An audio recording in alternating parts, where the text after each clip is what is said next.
This is HG Shaves here. I'm back with the video. Hope everybody is doing well as we approach the end of 2020. I know I'm excited for the year to be up. Maybe you all too. So today, as you can probably see from the title and the picture, it's another South African shave. I like to do these every once in a while just to remind me of the great trip that we had there last December. And anyway, I'll talk more about the country as I go on. But first, to talk to you about the products. The soap is RVT River Valley Trading Chapmunk. And as you can see from the little guy there, this is meant to be sent in tribute to the Chappies, which is kind of gum they have there. And for the Americans, that smells just like Wrigley's.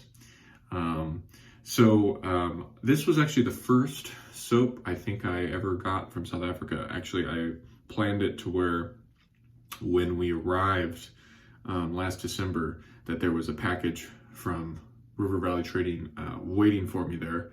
And so that was just a wonderful welcome to the country.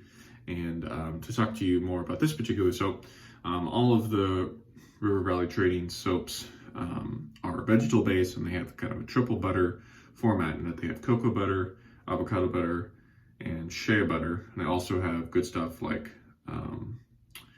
castor oil, glycerin, French clay, aloe. And then for the scent, from what Mo, the owner, told me directly, it just has chamomile and spearmint essential oils to scent it. And River Valley Trading is based in Durban, South Africa, and kind of the southeastern part of the country. And even though this tub is probably well over a year old now, the very prominent minty kind of scent. It's extremely authentic, and again, reminds me of smelling Wrigley's growing up. This is what the soap looks like in the container. I've been scooping and pressing into another bowl. It's pretty firm soap. These indentions you see here are from my scoop, not from my thumb or anything.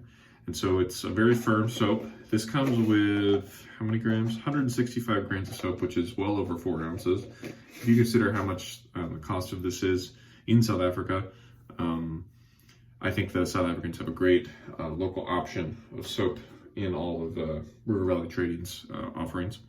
And so here I've got the soap. This is the remainder of what I've been working from this week, smushed into my loading bowl. And now for the brush, I'm going to let some of the water come out. Always like to soak my brushes, and then I'm left with all this water, right? Anyway, the Black Eagle Buffalo shape knot is the HT2, which I believe is his most recent batch of high density luxury badger knot, whatever it's called. So on the back here, it says exclusive badger handmade in South Africa. I always like pointing that out. And each of the handle shapes that Bradley does, each handle is representative of some important animal in the African world. And so this is the buffalo. They also have like a lion, I think, the kind of important animals like that. And I know Bradley also, I think he personally likes to go out to the bush, as they call it there, which is like where you go way out in the boonies and you go hang out with animals. It's a very common thing over there that people, like on the weekend, they'll drive to the middle of nowhere and they like take pictures of beautiful animals, which I bet if I lived there, I would do the same thing too. But it is kind of an interesting culture with animals there, a bit different to what we have here in the States, for example. Anyway, here's the brush. Huge, dense badger knot, and I do want to briefly shout out and give a thank you to the person who helped me secure this brush. These are very difficult to find, and I was lucky to have a South African connection, let's say. So finally, I'll be using my old friend, the new long comb from Britain, but this particular one has T-pins, and it says Minora on the bottom. Right, where is it? On the left side, right? Yeah. So right here, it does say Minora, and Minora was an old razor brand that Gillette bought out, and Minoras have always been associated with South Africa, and so I always try to use this razor as my quote South African razor, even though this was made in England like 70, 80 years ago. And these are what the modern Minora blades look like. Perhaps you've seen some of the vintage Minora blades, which are very commonly found, you know, in eBay lots with vintage razors and whatnot. But they do still make these blades for the South African market. They're made in the Russian factory where a lot of the Russian Gillette blades are made, but they still export them for the African market. I think they sell them in other countries too in Africa, not just South Africa. Like you can get them in Zimbabwe and places like that. But anyway, I'll be using the Minora razor with a Minora blade inside of it. So I think that's enough for an intro. I'm going to go ahead and start loading the soap out of my bowl here, and I'll bring you back in just a moment. And in no time at all, a lot of lather produced here. I started with a bit more water in the brush than I did earlier in the week, and so we'll see if it ends up being a little bit too bubbly of lather or not. But if it manages to come together, I think I'll be very close to kind of the optimal, or not the optimal, but the desired consistency that I've been getting with the soap. And I have found with a lot of these kind of simple vegetable soaps that I've tried in the past couple months that, you know, maybe sure you can't start with as much water in the brush as you would with like a super fatted 2020 crazy dragon soap, as some people like to say. But it doesn't, that fact doesn't reduce the other fact that just these simple soap recipes with fewer ingredients in generally speaking, are just easier to work up. It's just they're not as sensitive to so many variables, and I think that's a good quality for these soaps. So the thing with this brush is as soon as you start to kind of work it on the face of the brush, all the lather gets kind of moved to the side. And so you sort of have to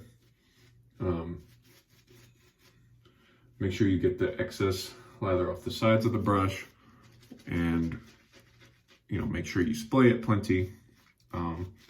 And I don't think I mentioned this with this brush today, but it's got a pretty high loft for such a big brush. It's at something like 55 millimeters, which is significantly higher than what, say, Declaration Grooming loft there notes at. But because it's not, it's just so dense, it doesn't feel floppy at all. Actually, I think it's probably a good thing that it's lofted so high, because with the amount of hair that Bradley packs into this thing, if it were lower, it would feel just like I don't know, it'd feel very stiff, right? So as you can see here, the lather did come together pretty nicely. I would say, again, the only thing that this base is really sensitive to is too much water up front, which we seem to have avoided that issue today. And also too much water is kind of by the end. You know, you can't overwater this and it'll just get kind of foamy and bubbly, because it's just not meant to be worked like that as kind of a simple soap recipe. But again, I should say that I'm not saying simple in like a negative way. I'm saying simple in a good way. This stuff just works very easily. I'm going to continue working this in, and I'll bring you back in when I'm ready to start the shade. Just a sec.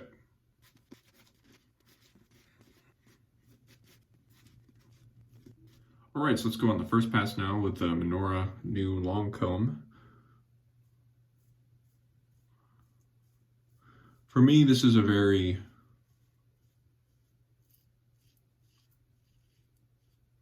middle of the road kind of razor. It's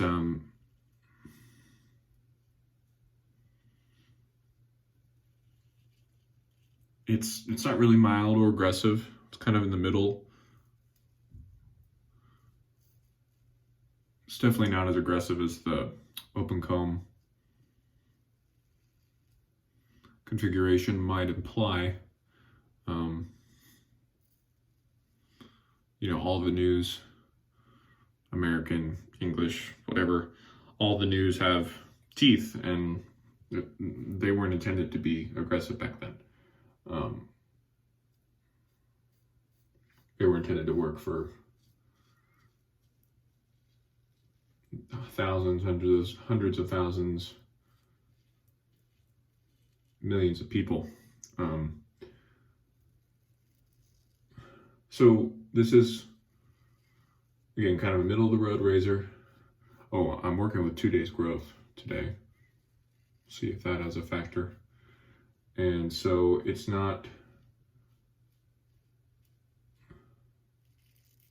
so this razor isn't one that you can kind of like go on autopilot mode with. But again, I also wouldn't call it aggressive either.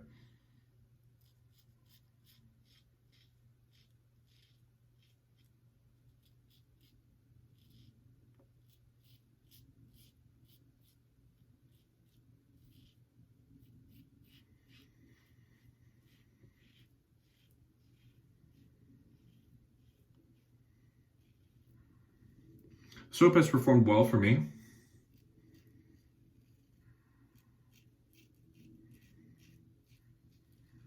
And I would say any little issues I've had,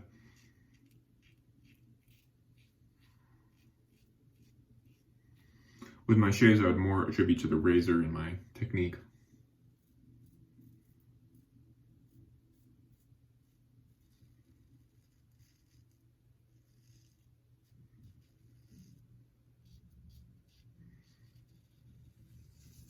For some reason, this area right here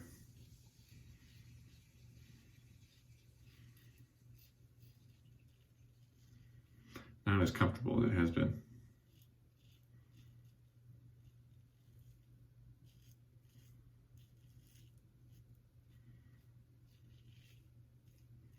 Maybe the blade is done. That's possible. For those curious, these Minora blades are kind of, a lot of people think they're just rebranded something or other Gillette blades. Some people say silver blue. Some people think they're like the 7 o'clocks. And I would tend to agree with them, but maybe this blade is toast. Anyway, that's first pass. I'm going to rinse, come back and do pass number 2. Pass number 2 here. I'd say there's plenty of soap left in this knot. That's certainly no issue that this brush has. It really holds a lot of lather. And it's, it's got decent flow through. I mean, any brush this dense is gonna hog the lather a little bit, but this one's not bad.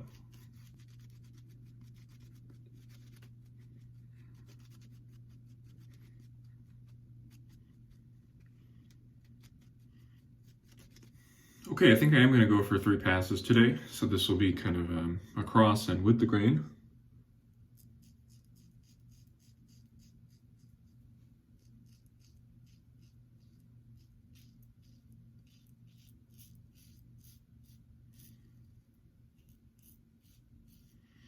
Very interesting. It instantly feels better now for some reason. The way the razor's cutting.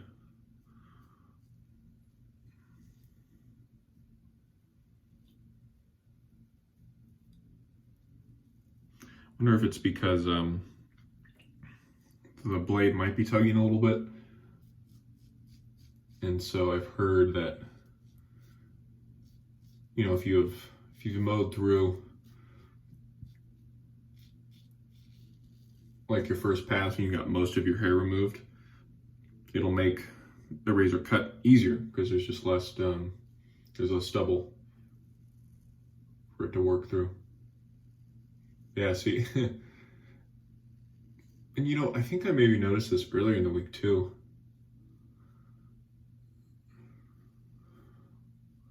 Like, now the razor feels beautiful. It feels wonderful. It feels very even smoother and milder. Does anybody have any experience with this? You can use a razor and it gets more comfortable as it goes on.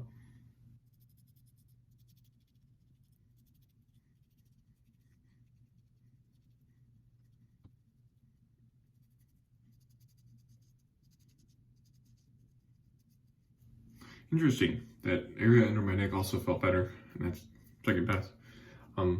Okay, well, I'm gonna do Another rinse, and then we'll come back and do pass 3 against the grain. Last pass here.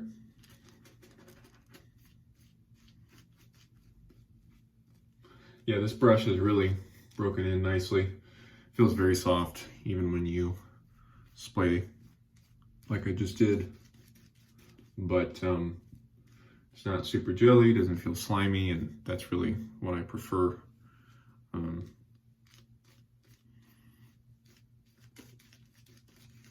I just prefer them soft, but I don't like a bunch of gel. Except maybe with that Maggard SHD knot that I was using the other week. That's a really great brush, and it's jelly as all get out. Okay, final pass against the grain.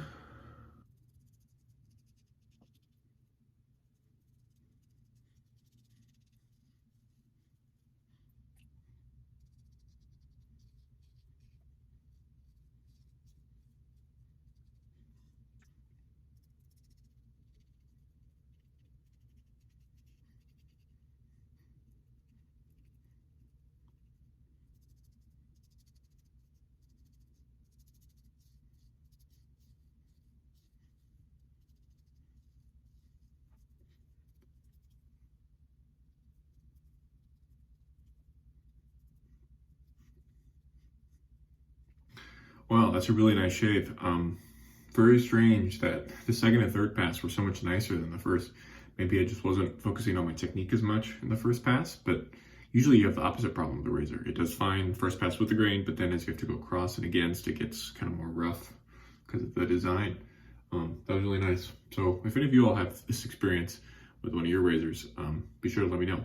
So I'm gonna do a final rinse and come back and talk to you over post-shave. As I was rinsing there, I was saying to myself, thinking to myself, like, wow, this is one of the best shaves I had this week with this razor. And that definitely has happened to me before. Something about the camera, you really have to focus, actually makes me shave better than I'm just, earlier in the week when I'm just a zombie shaving by myself. Okay, so for post-shave today, I always use this Johnny's Chop Shop Soul Balm, which is actually not South African. It's British. It's like a British kind of barbershop brand. But my wife bought this for me as a holiday present last year. And so I always like to use it because they don't really do a lot of, artisan aftershaves. They mostly focus on the soaps. I just don't think there's as much of a market for it there as there's for here. Like, there's no Chapmunk splash, and I know the other South African artist in there, Boondebeard, he just started doing aftershaves like relatively recently, and from what I've seen, it's just like splashes. It's not balms like this. So anyway, I always use this one, but also every time I use it, I say, if you are in South Africa and you're looking to get a balm of some sort, I would just recommend the Nivea. I know you all have Nivea there, and I think the Nivea is just as good as this, and I think the Nivea is probably, half the cost. So go get you some Nivea. And something else I was wondering too, question for the South Africans, at your supermarkets, Woolies or Pick and Pay, or at the pharmacy there, Discount, do you all have like Aqua Velva there?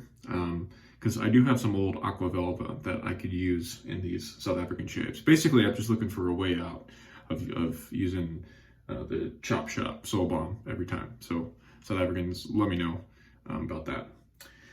Well, that was a really nice shave. As I said, best one I had all week. Very strange about the second and third pass thing, but I'll be interested to see what you all have to say about that. So to review again, the Chapmunk soap from RVT, River Valley Trading.